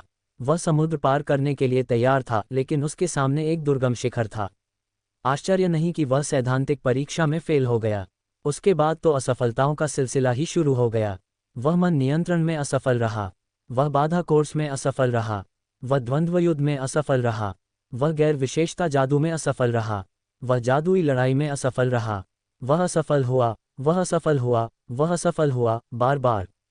असफलता उसका स्थायी साथी बन गई और उसके दिल में आक्रोश पनपने लगा। हालात और भी बदतर हो गए जब मार्कस और उसके साथियों ने मिलकर उस पर हमला कर दिया और जख्म पर नमक छिड़क दिया। उन दिनों डैमन के दिल में कितना जहर भरा था। वह सुनहरा टिकट जिसने कभी उसे लोकप्रिय और प्रशंसित बनाया था, अब उपहास का विषय बन गया।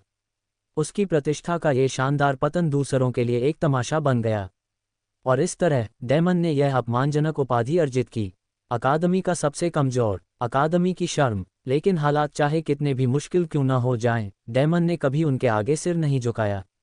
उसने कभी हार नहीं मानी।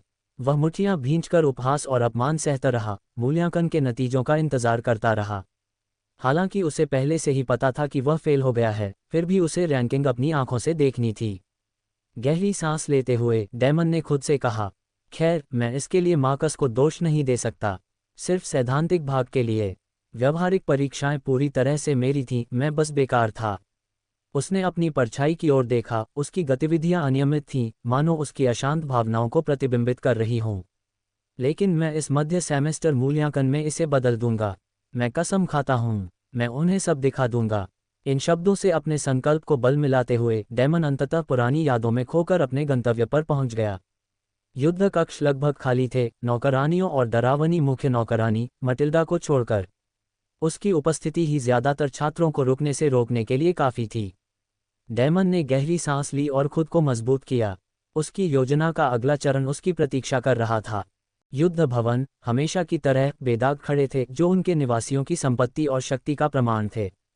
हर कोने में भव्य सजावट थी, ऐसी विलासिता जो केवल सबसे अच्छे और सबसे धनी छात्रों को ही मिलती थी। ये हॉल सिर्फ रहने की जगह नहीं थे, ये अपने निवासियों की प्रतिष्ठा और प्रभाव के प्रतीक थे। वॉर हॉल के छात्र शक्तिशाली और प्रभावशाली दोनों थे, और ऐसे लोगों को किसी ऐसे व्यक्ति की जरूरत थी जो उनकी सनक और जातियों को नियंत्रित कर सके। यहीं पर हेडमेड की भूमिका आती थी। वह न केवल छात्रावास के रखरखाव की देखरेख करती थी, बल्कि अपनी दृढ़ इच्छाशक्ति से व्यवस्था भी बनाए रखती थी। यहाँ तक कि सबसे घमंडी कुलीन वर्ग भी उसके अधिकार का विरोध करने की हिम्मत नहीं जुटा पाता था। शायद इसलिए कि वह स्वयं एक कुलीन महिला है, डैमन ने सोचा। उसके होठों पर हल्की सी मुस्कुराहट आ गई। हेडमेड ने यह सुनिश्चित किया कि वॉर हॉल में सभी के साथ समान व्यवहार हो। एक आम नागरिक होने के बावजूद डैमन के साथ हमेशा बाकियों से अलग व्यवहार नहीं किया गया था। उसकी निष्पक्षता निर्विवाद थी। उसकी देखरेख में हर छात्र समान था, चाहे वह किसी भी जन्म का हो। और यही वजह थी कि डैमन ने कभी उसका विरोध नहीं किया था। वह ऐसी इंसान नहीं थी जिसके साथ कोई हल्का फुल्का खिलवाड़ कर सके। युद्ध हॉल में कुछ भी उसकी जानकारी के बिना नहीं होता, उन्होंने छात्रों के बीच फुसफुसाती अफवाहों को याद करते हुए कहा। हालांकि आज उन्होंने उस सिद्धांत का परीक्षण करने की योजना बनाई। भव्य दोहरे दरवाजों को पार करते हुए डैमन युद्ध कक्षों में दाखिल हुआ। उसके कदम हल्के मगर सोच समझकर थे। भव्य प्रवेश द्वार एक विशाल सीढ़ी की ओर जाता था, जो वैभव के प्रदर्शन में ऊपर की ओर मुड़ी हुई थी। दूर से नौकरानियों की सरसराहट के अलावा हॉल में अजीब तरह का सन्नाटा था। उनकी उपस्थिति से उसे कोई सरोकार नहीं था, उसका निशाना कोई और ही था। दूसरी मंजिल की सीढ़ियां चढ़ते हुए डैमन गलियारों में सटीकता से आगे बढ़ रहा था। जैसे जैसे वह आगे बढ़ रहा था, उसकी परछाई का एहसास फैल रहा था और सिकुड़ रहा था। उजले साफ सुथरे हॉल में असाधारण सजावट थी, पेंटिंग्स, फूलदान और मूर्तियां, जिनकी कीमत शायद एक औसत व्यक्ति की सालाना कमाई से भी ज्यादा थी। उसने थोड़ी देर सोचा कि इनमें से किसी एक अनमोल चीज को काले बाजार में बेचकर वह कितना कमा सकता है, लेकिन उसने यह विचार छोड़ दिया। बहुत ज्यादा परेशानी है। एक दरवाजे के सामने रुककर उसने अपनी परछाई को पूरे इलाके में फैलाया और किसी भी हलचल के संकेतों को ढूंढने की कोशिश की।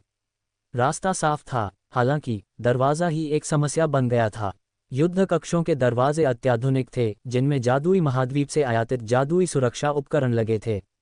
उन्हें खोलने के लिए अधिकृत फिंगरप्रिंट, पेजर, व्यक्तिगत कुंजी या नौकरानियों के कुंजी कार्ड में से किसी एक की आवश्यकता होती थी। उसने एक नौकरानी से चाबी वाला कार्ड चुराने के बारे में सोचा था, लेकिन उसने ऐसा न करने का फैसला किया। कार्ड रिकॉर्ड छोड़ जाते थे और उनके न होने पर अलार्म बज जाता था। ये तो बस हेडमेड को आकर्षित करने वाला है, वह बुदबुदाया। इससे उसके पास एक और विकल्प बचता है। खतरनाक, हाँ, लेकिन ज़रूरी। डैमन अगली मंजिल पर पहुंचा और दूसरे दरवाजे के सामने रुक गया। मार्कस के दरवाजे के उलट ये दरवाज़ा बिना किसी प्रतिरोध के खुल गया। आखिरकार यह उसका अपना कमरा था। डैमन अपने कमरे की खिड़की के पास गया और चुपचाप उसे खोल दिया, शाम की ठंडी हवा का आनंद लेते हुए। उसने अपनी परछाई को चारों ओर फैलाया, ध्यान से किसी भी हलचल के संकेतों की जांच की। बाहर सन्नाटा था, न कोई नौकरानी, न कोई हेडमेड और न ही कोई छात्र जो उसकी योजना में बाधा डाल सके। क्रॉफ्ट, यहीं रहो, उसने धीरे से आदेश दिया। उसके कंधे पर बैठा कौवा उसके तकिए की ओर उड़ता हुआ आया और अपना सिर इस तरह झुकाया जैसे वह समझ गया हो। डैमन ने अपनी कलाई पर बंधे उस उपकरण को पकड़ा, सर्वदिशात्मक गियर। उसने उसे खिड़की के फ्रेम में बांधा और पतले तारों को खोलकर चुपचाप नीचे जमीन पर उतर गया। सूरज की स्थिति उसके पक्ष में काम कर रही थी, जिससे वह जगह गहरी परछाई में आ गई। आज किस्मत उसके साथ थी। मार्कस का कमरा उसके कमरे के ठीक नीचे था। खिड़की बंद थी, लेकिन डैमन जैसे पुराने जमाने के चोर के लिए, जो पहले चोरी में माहिर था, यह मामूली सी असुविधा थी। उसने अपना खंजर निकाला और ब्लेड को फ्रेम और ताले के बीच फंसा दिया और अभ्यास के साथ उसे आसानी से खोल दिया। खिड़की बिना किसी आवाज के खिसक गई और डैमन कमरे में दाखिल हुआ तथा उसने ओमनी डायरेक्शनल गियर को तेज जिप से अपनी कलाई पर खींच लिया। अरे, ये चीज़ जादू की तरह काम करती है, वह मुस्कुराते हुए बोला। खिड़की बंद करके डैमन बिस्तर की तरफ बढ़ा। वह यहाँ चोरी करने नहीं आया था, उसके कुछ और ही इरादे थे। नौकरानियों ने हमेशा की तरह बेदाग काम किया था, बिस्तर बिल्कुल सही बिछा हुआ था, एक भी सिलवट नजर नहीं आ रही थी। डैमन ने अपनी परछाई की तरफ देखने से पहले सहमति में सिर हिलाया।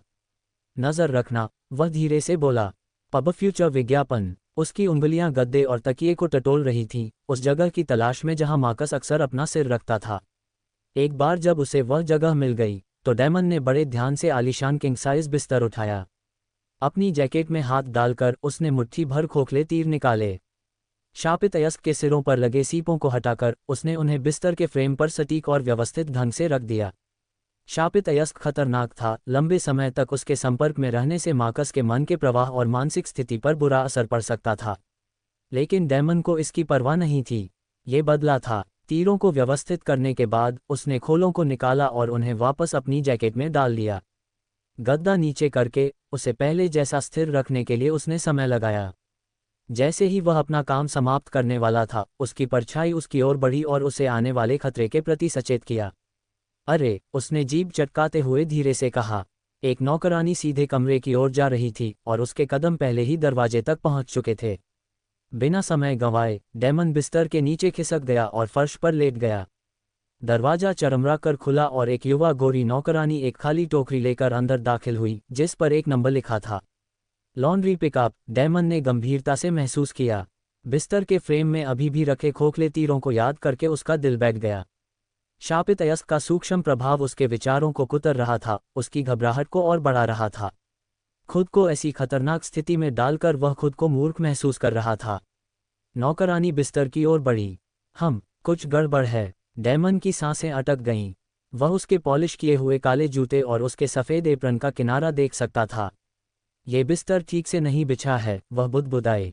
क्या मैं लापरवाह थी? बिस्तर ठीक करते हुए डैमन का खून खौल उठा। शापित तीर उससे बस कुछ इंच ऊपर थे, बस एक पतली लकड़ी के टुकड़े से अलग। असर ज्यादा तेज नहीं था क्योंकि आमतौर पर इसमें समय लगता था। वह यहाँ ज़रूरत से ज्यादा देर तक नहीं रहना चाहता था। नौकरानी ने संतोष से आह भरी, लो, अब तो बहुत अच्छा है। वह मुंह फेर कर बाथरूम में गायब हो गई। दरवाज़ा बंद होने की आवाज़ कमरे में गूंज रही थी। डैमन ने एक पल भी नहीं गंवाया। वह बिस्तर के नीचे से लुढ़क गया, उसके माथे से पसीना टपक रहा था और वह दरवाजे की ओर भागा। उसे धीरे से खोलते हुए वह चुपचाप बाहर निकल गया, ध्यान रखते हुए कि कोई आवाज़ न हो। बाहर निकलते ही वह तेजी से दालान में चला गया, उसकी आंखें पीछे नौकरानी की मौजूदगी पर केंद्रित थीं। जैसे ही वह एक कोने पर पहुंचा, उसकी टक्कर किसी नर्म चीज से हो गई, जिससे वह जमीन पर गिर पड़ा। आउच, ये क्या बकवास है। डैमन के शब्द रुक गए और उसने ऊपर देखा, उसका चेहरा तुरंत पीला पड़ गया। मुख्य नौकरानी मटिल्डा। डैमन सचमुच सोचने लगा था कि क्या उसकी जैकेट में रखे खोखले तीरों के सिरों पर लगा अभिशप्त अयस्क उसकी किस्मत पर असर डाल रहा है। वरना वह इस दुर्भाग्य की लहर को कैसे समझा सकता था।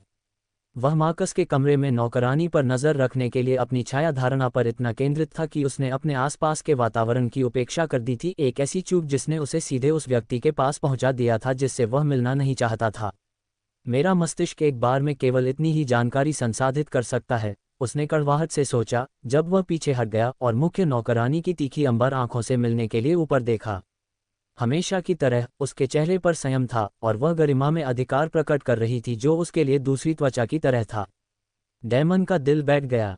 अच्छा, नमस्ते मिस मटिल्डा। उसने जल्दी से अभिवादन किया और खुद को टाल दिया। माफ़ करना, मैं आपको वहां नहीं देख पाया। उसने उसे किनारे करके जल्दी से भागने की कोशिश की, लेकिन उसकी शांत आदेशात्मक आवाज ने उसे रोक दिया। एक मिनट रुको, डैमन। जब तुम्हारे साथी अभी भी कक्षा में हैं, तो तुम छात्रावास में क्या कर रहे हो?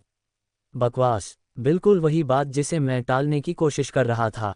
डैमन ने अपने होंठ काटे और उसकी ओर मुड़ते हुए मुस्कुराने की कोशिश की। मैं कक्षा में था, उसने सहजता से झूठ बोला, लेकिन मेरा पालतू कौवा छात्रावास की ओर उड़ गया। मैं उसे लेने आया था और वापस जाने ही वाला था। मटिल्डा की ठंडी, दबंग निगाहें उसे काफी देर तक देखती रहीं, उसके बाद उसने सर हिलाकर सहमति जताई। और तुम्हारा ये पालतू जानवर अब कहाँ है? डैमन का दिमाग तेजी से घूम रहा था। वह उसे ठीक से बता नहीं पा रहा था कि क्रॉफ्ट अपने डॉम में आराम से बैठा था, क्योंकि वह मार्कस के कमरे में शापित अयस्क बोने के लिए घुस गया था। मुझे लगता है कि वह ऊपरी मंजिल पर उड़ गया। मैं वहां जाकर जांच करने वाला था, उसने यथासंभव गंभीर दिखने की कोशिश करते हुए कहा। मटिल्डा ने सिर हिलाया, हालांकि उसकी अभिव्यक्ति अस्पष्ट थी। उन्होंने कहा, ऐसा लगता है कि आपको विद्यार्थी परिषद से कुछ परेशानी है। उसे कैसे पता चला? डैमन ने आधा कंधा उचकाते हुए कहा, हाँ, लेकिन मैंने इसका हल निकाल लिया है, मैडम। लिफ्ट की ओर इशारा करने से पहले उसकी तीखी निगाहें उस पर टिकी रहीं। ठीक है, क्या हम ऐसा करें? डैमन ने आश्चर्य से पलकें झपकाईं।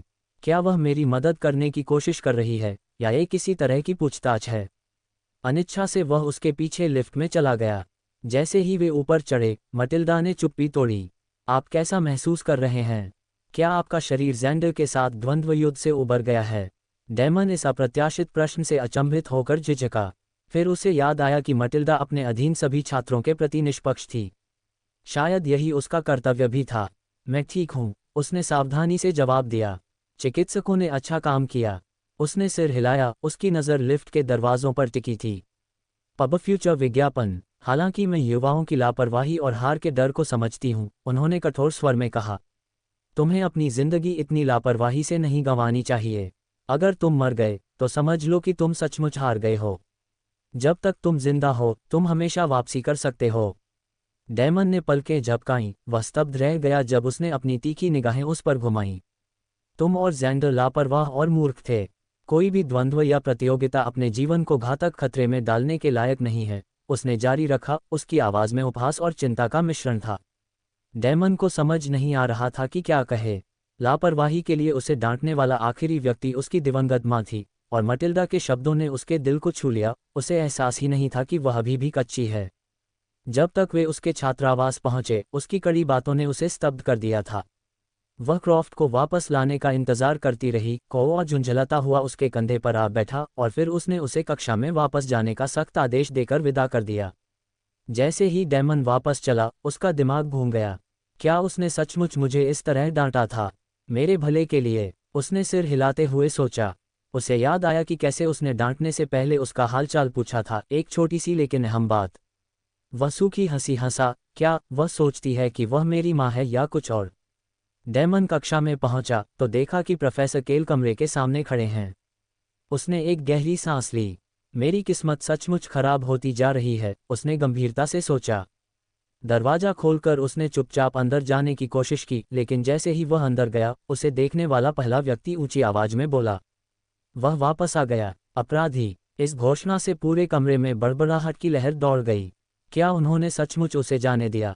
वह सचमुच वापस आ गया, किसी ने धीरे से कहा। उन्होंने सचमुच उसे जाने दिया। जरूर कुछ तो किया होगा। मुझे आश्चर्य है कि उसने क्या अपराध किया है। यदि छात्र परिषद अध्यक्ष इसमें शामिल हैं तो ये गंभीर बात होगी। डैमन ने अपना जबड़ा भींच लिया और उन लोगों की आलोचना भरी निगाहों और फुसफुसाहटों को नज़रअंदाज कर दिया।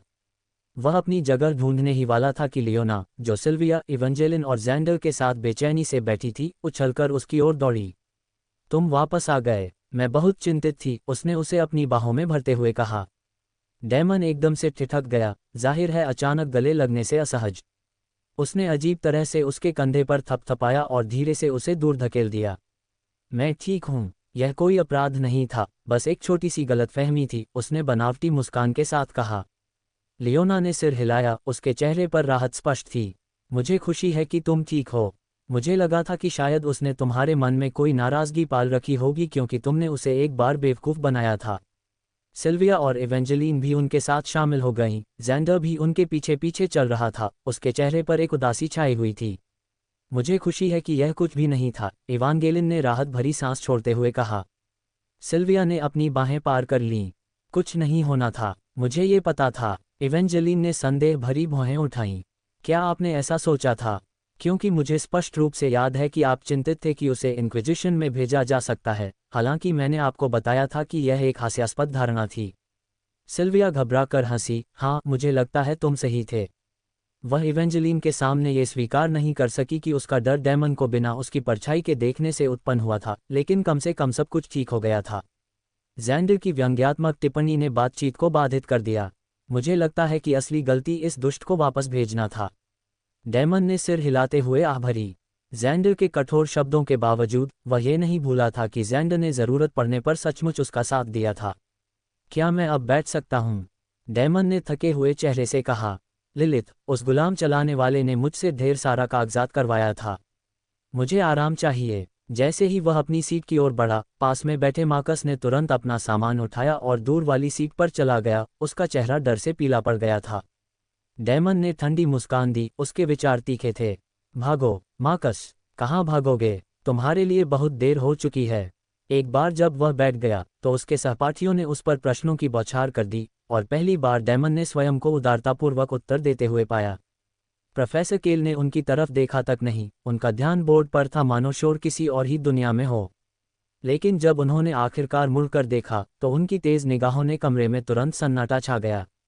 कुछ ही देर बाद क्लास खत्म हो गई, और जैसे ही डैमन दिन भर की थकान से चूर होकर जाने को तैयार हुआ, उसका पेजर हिल गया। पेजर निकालते हुए उसने नाम देखकर गहरी सांस ली। मैं जानता था कि उसने मेरे साथ अभी कुछ नहीं किया है, उसने गंभीरता से सोचा। लियोना ने उसके कंधे के ऊपर से झांका और नाम जोर से पढ़ा। लिलिथ एस्ट्रानोवा। अब उसे क्या चाहिए? डैमन ने फिर से आह भरी और कंधे उचकाए। कौन जाने? उसने कॉल का उत्तर दिया, और उसकी आवाज़ दृढ़ और आदेशात्मक थी। अकादमी के गेट पर मुझसे मिलो, अभी। डैमन ने अपने बालों में हाथ फेरते हुए फ़ोन रख दिया। मेरी किस्मत निश्चित रूप से खराब हो गई है। सूरज ढलने में बहुत देर हो चुकी थी, जिससे अकादमी के मैदान पर एक ठंडी, नीली चमक फैल गई थी। डैमन ने और समय पाने के लिए हर संभव कोशिश की, बहाने, देरी, यहाँ तक कि व्यस्त होने का नाटक भी, लेकिन लिलिथ एस्ट्रानोवा ना सुनने वालों में से नहीं थी। इसलिए वह खुद को अनिच्छा से अकादमी के द्वार की ओर बढ़ते हुए पाया। अकादमी के द्वार बेहद शानदार थे। अज्ञात मूल की छड़ों से बनी एक विशाल धातु की संरचना चांदनी में मंद मंद चमक रही थी। डैमन को पता नहीं था कि वे किस सामग्री से बने थे, लेकिन उनकी उपस्थिति ही डराने वाली थी। ऐसा कहा जाता था कि अकादमी के महान संस्थापक अथोर द सेज ने स्वयं इन द्वारों का निर्माण किया था। वह अवश्य ही बहुत अच्छा कलाकार रहा होगा, डैमन ने धातु पर उकेरे गए जटिल पैटर्न को घूरते हुए व्यंग्यात्मक लहजे में सोचा। फिर उस आदमी से और क्या उम्मीद की जा सकती थी जो कथित तौर पर 7वीं कक्षा की उन्नति तक पहुंच गया था। कहा जाता है कि अथोर की शक्ति इतनी अपार थी कि पूरी दुनिया उसके सामने बौनी पड़ जाती थी। कहानियों में दावा किया जाता था कि उसने डोमिनेटर एशक्रॉफ्ट से इतनी भीषण लड़ाई लड़ी थी कि वह बिना किसी निशान के गायब हो गया था। डैमन ने आह भरते हुए कहा कि वह इन मिथकों का प्रयोग अपना ध्यान भटकाने के लिए कर रहा है। लेकिन क्या मैं सचमुच इस बात पर ध्यान केंद्रित कर सकता हूं कि मैं किससे मिल रहा हूं? लिलिथ एस्ट्रानोवा। उसके ख्याल मात्र से ही उसकी रीढ़ में सिहरन दौड़ जाती थी। अगर कोई उसे डरा सकता था, तो वह लिलिथ ही थी। वह चतुर, चालाक और जिद्दी थी। डैमन जानता था कि लिलिथ एस्ट्रानोवा ने उसे फंसाने के लिए कोई योजना और षड्यंत्र रच रखा होगा। लेकिन अगर आज की पिछली मुलाकात ने कुछ साबित किया तो वह ये कि उसके पास उसके खिलाफ कोई ठोस सबूत नहीं था। उन्होंने महसूस किया वह सहज ज्ञान पर काम कर रही है। फिर भी इससे उसे कोई तसल्ली नहीं मिली, बल्कि इससे वह और भी खतरनाक हो गई। उसके जैसा अंतर्ज्ञान दुर्लभ था और अक्सर बेहद सटीक। उसे शक था कि अकादमी के नियमों से परे भी उसका कोई एजेंडा है, लेकिन अब उसके इरादों पर अटकलें लगाने से उसे कोई मदद नहीं मिलने वाली थी। डैमन ने सिर हिलाया। बेहतर यही होगा कि होशियार रहा जाए और उसके जाल में फंसने से बचा जाए। जैसे ही वह गेट के पास पहुंचा, उसे खुद को एक और असहज सच्चाई याद आई। वह अकादमी परिसर से बाहर नहीं जा सकता था। प्रथम वर्ष का छात्र होने के नाते उसकी गतिविधियां प्रतिबंधित थीं और वह केवल छुपकर, कम से कम वैध तरीकों से ही बाहर निकल पाया था। वह सभी जगहों में से यहीं क्यों मिलना चाहती है, उसने सोचा। वह भव्य द्वारों के ठीक सामने रुक गया। उनकी ठंडी धातु मानो शक्ति से गुंजायमान हो रही थी। अब उसे बस इंतजार करना था। सवाल था, किस लिए?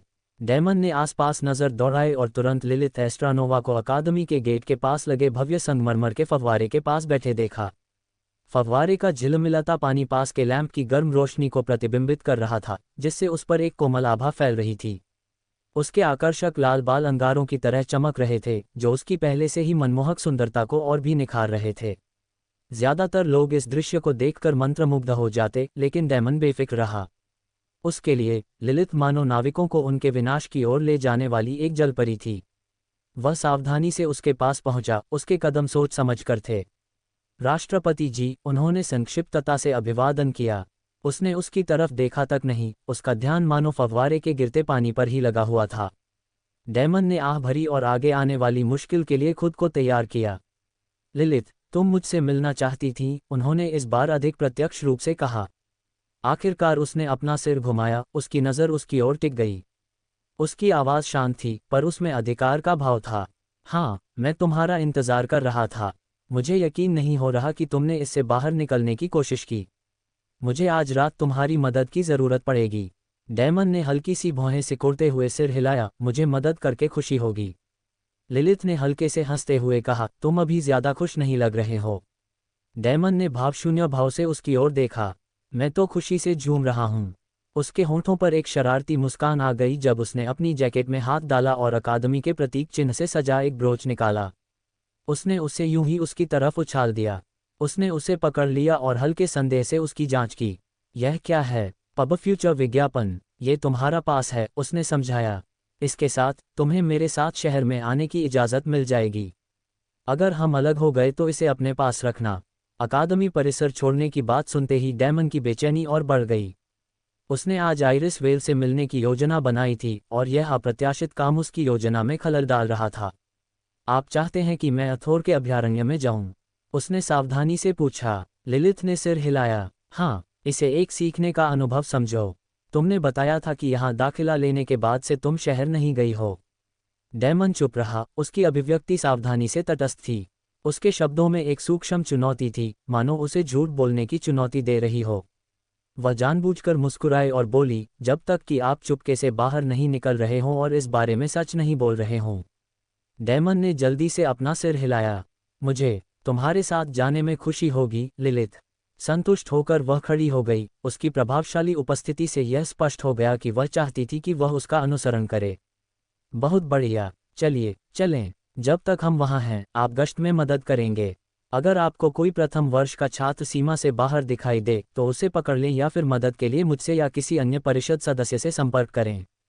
उसने अनिच्छा से सिर हिलाया। मेरे पास बाकियों के फ़ोन नंबर नहीं हैं। लिलिथ ने अपने हाथ में रखे ब्रोच की ओर इशारा किया। इस ब्रोच में एक ध्वनि पत्थर है। ध्वनि पत्थर केवल उसी स्रोत से आने वाले अन्य पत्थरों से जुड़ते हैं।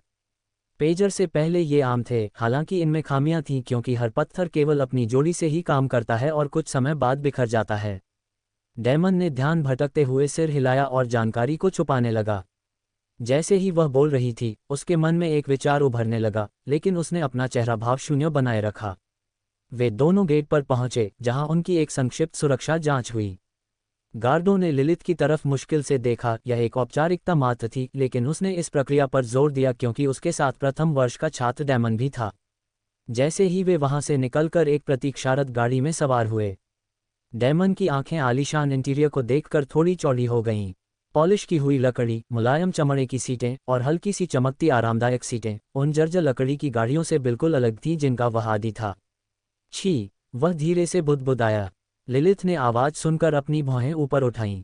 क्या कोई बात है? क्या गाड़ी आपको पसंद नहीं आई? माफ़ी चाहता हूँ, ये घटिया क्वालिटी की हैं। अगली बार मैं बेहतर व्यवस्था करूँगा। डैमन ने उसकी ओर एक तिरछी नज़र से देखा, उसके विचार तेजी से दौड़ने लगे। घटिया क्वालिटी, इससे बेहतर क्या हो सकता है? एक हवाई जहाज। वह वुल्ड्रेन के प्रसिद्ध हवाई जहाज़ों के बारे में सोचने से खुद को रोक नहीं पाया, जिनके बारे में कहा जाता है कि वे तैरते हुए महाद्वीपों के बीच उड़ते हैं। बेशक, उसने कभी उन्हें प्रत्यक्ष रूप से देखा भी नहीं था, उस पर चढ़ने की तो बात ही छोड़िए। शायद टेलीपोर्टेशन गेट बेहतर हो, उसने सोचा, लेकिन वे बहुत महंगे थे, खासकर उसके जैसे किसी के लिए। लिलिथ ने उसकी चुप्पी को असंतोष समझकर उसकी प्रतिक्रिया को व्यक्तिगत आलोचना मान लिया। डैमन ने मन ही मनाह भरी। धिक्कार है रईसों और उनकी गहरी जेबों पर। गाड़ी की यात्रा सुचारू और घटनारहित थी और ज्यादा समय नहीं बीता था कि वे अथोर अभयारण्य में पहुंच गए। अरे, आप हमें कब तक ऐसा करने पर मजबूर करेंगे? हम 2 घंटे से पूरे शहर में घूम रहे हैं, डैमन ने बड़बड़ाते हुए कहा, उसकी चिड़चिड़ाहट उसके आमतौर पर संयमित स्वर में फूट पड़ी। लिलिथ ने चिढ़ाने वाली मुस्कान के साथ उसकी ओर देखा। मैं एक नाजुक औरत हूँ, लेकिन आपको मेरी थोड़ी सी सैर की शिकायत नजर नहीं आती? या फिर आपको मेरी संगति से नफरत है? डैमन ने भावशून्यता से उसकी ओर देखा। वास्तव में, मैं करता हूँ, उसने सोचा, लेकिन इसे जोर से कहने से परहेज किया। इसके बजाय उन्होंने शुष्कता से उत्तर दिया, मैं किसी ऐसे व्यक्ति की तुलना नहीं करूंगा जो तीसरी श्रेणी की उन्नति तक पहुंच गया है, मेरे जैसे किसी व्यक्ति से जो मुश्किल से गुजारा कर रहा है।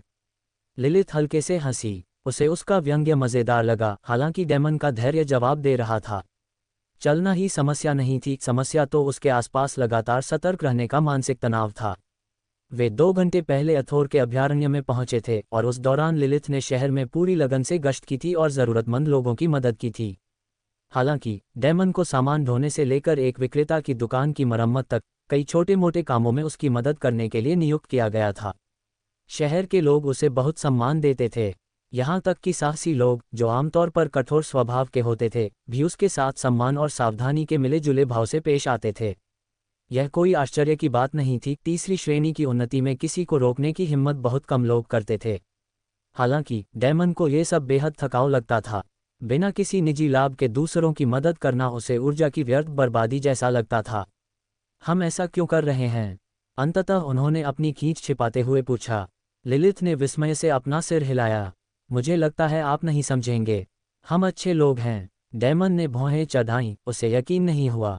उसने साफ साफ कहने का फैसला किया, मुझे असभ्य होना पसंद नहीं है, लेकिन आप मुझे ऐसी महिला नहीं लगती जो ऐसा कुछ करेगी जिससे उसे कोई ठोस लाभ न हो। लिलिथ ने आह भरी, उसकी मुस्कान हल्की सी हताशा में बदल गई। ऐसा नहीं लगता कि आपको असभ्य होना पसंद नहीं, लेकिन ठीक है। इसे इस तरह से सोचें, अच्छी प्रतिष्ठा बनाना भी एक तरह की शक्ति है। हम इसे प्रभाव कहते हैं। डैमन ने धीरे से सिर हिलाया, यद्यपि उसका संदेह स्पष्ट था। मैं समझता हूँ, यह इस धारणा के तहत है कि तथाकथित जनता आपकी पीठ में छुरा नहीं घोंपती। एकमात्र व्यक्ति जिस पर आप सचमुच भरोसा कर सकते हैं, वह आप स्वयं हैं। लिलिथ की मुस्कान लौट आए, उसकी आंखों में खुशी की झलक थी। तुम बहुत निराशावादी हो, लेकिन तुम गलत भी नहीं हो। फिर भी, मैंने कभी नहीं कहा कि मुझे उन पर भरोसा है। मैं तो बस संभावित रूप से उपयोगी संबंध बना रहा हूँ। इंसान उतने एक आयामी नहीं होते जितना तुम सोचते हो। खुले दिमाग से सोचने की कोशिश करो। डैमन ने आह भरी, उसकी आवाज़ में अनिच्छा से सहमति थी। मैं समझ गया, मैं इसे ध्यान में रखूंगा। लिलिथ ने उसकी आवाज़ सुनी और अपना सिर थोड़ा झुकाया।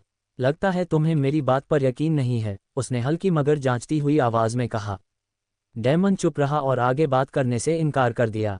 वे चलते रहे और आखिरकार शहर के एक शांत इलाके में पहुंच गए, एक सुनसान इलाका, चौड़ी सड़कों और साधारण घरों वाला। हवा शांत थी और चहल पहल न होने से डैमन बेचैन हो रहा था। हम आखिर कहाँ जा रहे हैं? उसने आसपास का नज़ारा देखते हुए पूछा। शहर के इस उबाऊ इलाके में तुम्हें कोई भी फर्स्ट ईयर नहीं मिलेगा। पब फ्यूचर विज्ञापन। लिलिथ ने सिर हिलाया। हम प्रथम वर्ष के छात्रों की तलाश में नहीं हैं। मैं यहाँ किसी से मिलने आई हूँ। डैमन की भौहें तन गईं, लेकिन उसने कुछ नहीं कहा। जैसे जैसे वे अपनी मंजिल के करीब पहुंच रहे थे, उसे बेचैनी का एहसास होने लगा। शांत माहौल और लिलित के व्यवहार में आए सूक्ष्म बदलाव ने उसे सहज ही ज्यादा सतर्क बना दिया। वह वास्तव में यहाँ किससे मिल रही है, वह सोच रहा था, और जैसे जैसे वे अपने गंतव्य के करीब पहुंच रहे थे उसकी सतर्कता बढ़ती जा रही थी। घर बिल्कुल जाना पहचाना सा था। डैमन पिछली रात ही वहां गया था। ये दिवंगत कामेन वेले का निवास था। डैमन ने कुछ नहीं कहा, भावशून्य भाव से अपनी आंखों पर पट्टी कसकर बांधे हुए। जैसे ही वे घर के पास पहुंचे, लिलित आंगन में आए और सामने का दरवाज़ा खटखटाया। इस बीच डैमन ने अपनी छाया बोध शक्ति बढ़ा दी और अंदर से एक युवती की धुंधली उपस्थिति को अपनी ओर बढ़ते हुए महसूस किया। उसकी मुट्ठियां सहज ही भींच गईं। वह चौकन्ना था, सोच रहा था कि लिलित ने उसके लिए क्या योजना बनाई होगी। दरवाज़ा खुला और आइरिस सामने आ गई। उसकी नज़रें कुछ देर के लिए डैमन पर गईं, फिर उसने तुरंत अपना ध्यान लिलित की ओर मोड़ लिया। उसके होंठ मानो बोलने के लिए खुल गए। डैमन ने हल्के से अपना सिर हिलाया, जिससे वह वहीं रुक गई। आइरिस ने अपना मुंह बंद कर लिया और पूरी तरह लिलित की ओर मुड़ गई। नमस्ते विद्यार्थी परिषद अध्यक्ष, मैं आपकी किस प्रकार सहायता कर सकती हूँ? उसने विनम्रता से पूछा। उसका स्वर स्थिर था, यद्यपि डैमन ये बता सकता था कि उसके हाव भाव पर उसका नियंत्रण उतना मजबूत नहीं था जितना होना चाहिए था। डैमन को देखकर आइरिस की प्रतिक्रिया देखकर लिलित मुस्कुराई। हालांकि लिलित ने उसकी तरफ नहीं देखा, उसे देखने की जरूरत भी नहीं थी। आइरिस की सूक्ष्म निगाहों ने उसकी पहचान उजागर कर दी। क्या हम अंदर आ सकते हैं? आइरिस ने सिर हिलाया। लिलित से पहले से ही परिचित होने के कारण वह उन्हें अंदर आने देने के लिए एक तरफ हट गई। डैमन ने अपने दांत पीसते हुए अपने विचारों को सावधानीपूर्वक सुरक्षित रखा। मैं खुद आइरिस से मिलने की योजना बना रहा था, लेकिन क्या उसे पता था कि मैं कल यहाँ आया था, या ये भी कोई और जाल है? आइरिस ने दोबारा बोलने से पहले अपनी आंख के कोने से उसकी ओर देखा। मुझे आपके लिए चाय बनाने की अनुमति दीजिए। लिलित ने विनम्रता से अपना सिर झुकाया। धन्यवाद। वे लिविंग रूम में चले गए। लिलित ने डैमन के बगल में सोफे पर बैठना पसंद किया। उसकी मौजूदगी से डैमन तुरंत असहज हो गया। बिना कुछ कहे डैमन उठकर दूसरी कुर्सी पर बैठ गया और जानबूझकर उनके बीच दूरी बना ली। लिलित ने उसकी प्रतिक्रिया सुनकर अपना सिर झुका लिया। उसके होठों पर चिढ़ाने वाली मुस्कान आ गई। यह क्या है? क्या मुझे कुटियों से डर लग रहा है? डैमन को ऐसी ही टिप्पणी की उम्मीद थी। नहीं, बिल्कुल नहीं। उसने क्रॉफ्ट की ओर इशारा किया। कौवा चुपचाप उसके कंधे पर बैठा था। बात बस इतनी है कि अगर अजनबी ज्यादा पास बैठे तो क्रॉफ्ट आक्रामक हो सकता है। कौवे ने ये सरासर झूठ सुना और गुस्से से कांव कांव करने लगा। कांव कांव, झूठा, झूठा। डैमन ने तेजी से चिड़िया को इतनी जोर से मारा कि वह चुप हो जाए। क्रॉफ्ट ने तुरंत अपना सुर बदला। कांव, शैतान। लिलित हंसी, पूरी बातचीत से साफ तौर पर खुश थी। लगता है तुम्हारा परिचित तुमसे पूरी तरह सहमत नहीं है। डैमन ने आह भरी, उसके स्वर में बनावटी अफसोस झलक रहा था। जब मुझे मौका मिला तो मुझे उसे खा लेना चाहिए था। लिलित हंसी, मुझे बहुत शक है कि कौवा अच्छा लगेगा। डैमन कुछ कह पाता उससे पहले ही आइरिस एक ट्रे लेकर लौट आए। उसने चाय परोसने से पहले उसे धीरे से नीचे रख दिया। डैमन ने खुद के लिए चाय का प्याला बनाया। उसकी हरकतें एकदम सहज, लगभग स्वचालित थीं, मानो उसे ऐसी रस्मों की आदत हो। लिलित ने उसे कुछ देर तक गौर से देखा, उसके व्यवहार पर गौर किया, लेकिन कोई टिप्पणी नहीं की। इसके बजाय उसने अपना ध्यान आइरिस की ओर लगाया। मैं पहले न आ पाने के लिए क्षमा चाहता हूँ। आइरिस ने सिर हिलाया और डैमन की तरफ देखते हुए जवाब दिया, सब ठीक है। लिलित ने गंभीरता से सिर हिलाया। मैं तब तक नहीं आना चाहती थी जब तक मुझे तुम्हारे पिता की मौत के बारे में कोई सुराग न मिल जाए। अपने पिता का जिक्र आते ही आइरिस ने अपने होंठ काट लिए। उसका चेहरा दर्द से विकृत हो गया। डैमन ने चाय पीते हुए अपना भाव तटस्थ रखा, हालांकि वह कमरे में तनाव बढ़ता हुआ महसूस कर सकता था। लिलित ने स्थिर मगर गंभीर स्वर में कहा, मुझे माफ करना आइरिस, लेकिन मैंने ज्यादा प्रगति नहीं की है। असल में मैं तुम्हारी कोई मदद नहीं कर सकती। डैमन को राहत की लहर महसूस हुई। बेशक उसकी मौत से उसका कोई लेना देना नहीं है, उसने सोचा, लगभग आह भरते हुए। लेकिन तभी लिलित की नज़र उस पर पड़ी और उसकी राहत गायब हो गई। लेकिन मैं आपको यह नहीं बता सकती कि आपके पिता को किसने या किस चीज़ ने मारा। उसने नाटकीय प्रभाव के लिए रुकते हुए कहा। मैं ऐसे व्यक्ति को जानता हूं जो ऐसा कर सकता है। उसने डैमन की ओर इशारा किया। वह कर सकता है। डैमन, जो अभी अभी आराम करने लगा था, स्तब्ध रह गया। शब्द हवा में लटके हुए थे, धीरे धीरे उस पर असर कर रहे थे। उसकी भौहें ऊपर उठ गईं और इससे पहले कि वह पूरी तरह से प्रतिक्रिया दे पाता, चाय के गर्म तरल से उसका गला घुट गया और वह अविश्वास में बड़बड़ाने लगा। अपने दोस्तों के साथ साझा करें।